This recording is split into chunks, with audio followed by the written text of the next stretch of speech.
got a good one today. Let's go to the other side.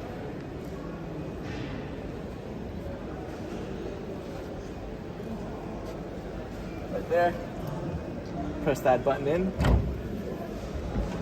That opens up. We'll go to the inside in just a second. I want to show you guys the outside. Because just a few days ago, this actually flew up. Like this exact one flew up in the air. This is going to be a prototype for the world's first ever flying car. It's called the Xpeng X2. And it looks freaking sick. I mean, look at those headlights, super aggressive. Windshield is crazy long. It's got the light going down the middle as well. But what you probably didn't see is under here, we got a little hidden button right there. Press that, this pops up. Then what you get, that's your charging port. It'll take about 3 hours to charge this thing. And once it's fully charged, you can fly it in the skies for up to 35 minutes.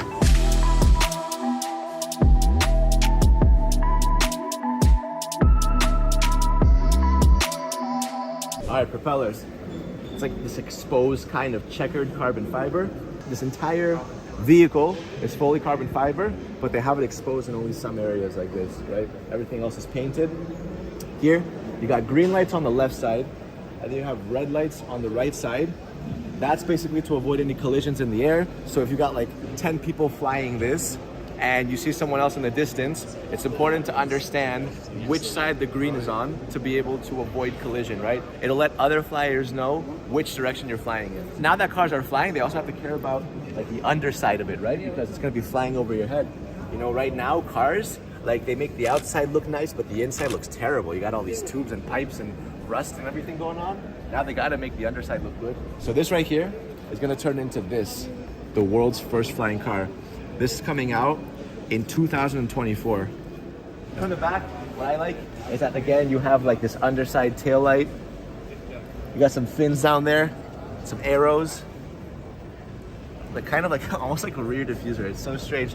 I wonder if this is the future of like Supercar Blondie. We're gonna have to start reviewing flying cars. This is my first time ever reviewing a flying car, and I gotta get used to the names. Like, do you call that a rear diffuser? Do you call it arrows? Do you just call it fins? All right, Xpeng over here.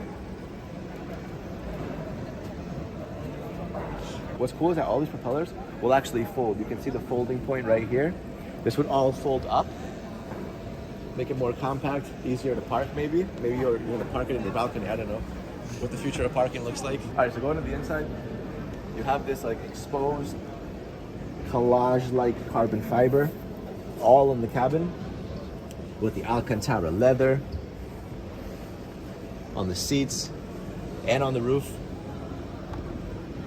Ambient lighting, just because it looks cool and futuristic. But let's hop inside.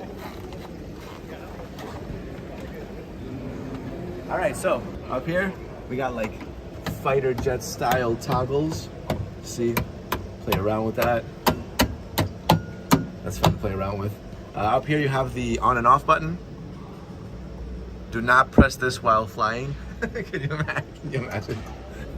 Up here you have a camera. Little selfie camera, which then can be activated when you press this button. Just press this button. There you go. You can wave to it. You got cameras on the inside, cameras on the outside. Kind of understand where you're at. And then why don't you jump inside? Jump inside, go to the other side. Door handle's up here. Just pull that down. There it is. And we're in. This is crazy. I cannot imagine flying in the sky in like, I don't know, just like this, you know? It's so strange to not have any toggles, anything to move around, and you're just flying in like an automated flight.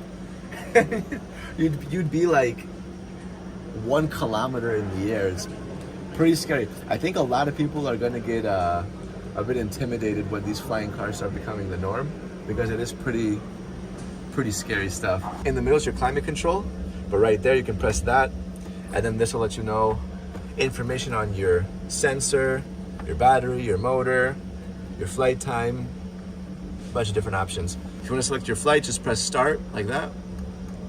Select where you want to go, 20 minutes away, 23 minutes away. As I said, this thing will be able to fly for up to 35 minutes safely. I asked him, I was like, what happens if you fly 36? You know, does it just go down? He said, no, it's fine. But 35 is like the safe amount of time that you should be flying. So let's say you want to go to Ohio Island Northwest. Press that, it'll tell you how to get there. You press takeoff. Can you imagine I press takeoff? Just shoot straight into the roof. Both passengers have displays like that.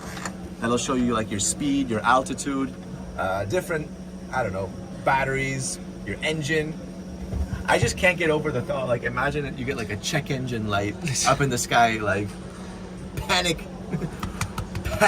like bro. I think the first, Xpeng's first flying car is coming out in 2024, but I think it will take a bit more time for people to get used to the feeling of flying like something so personal. It's a bit intimidating. So what do you guys think? Would you buy it? I mean, when this thing comes out, or would you be a little bit worried? I don't know, man. The future is now. I mean, it's coming.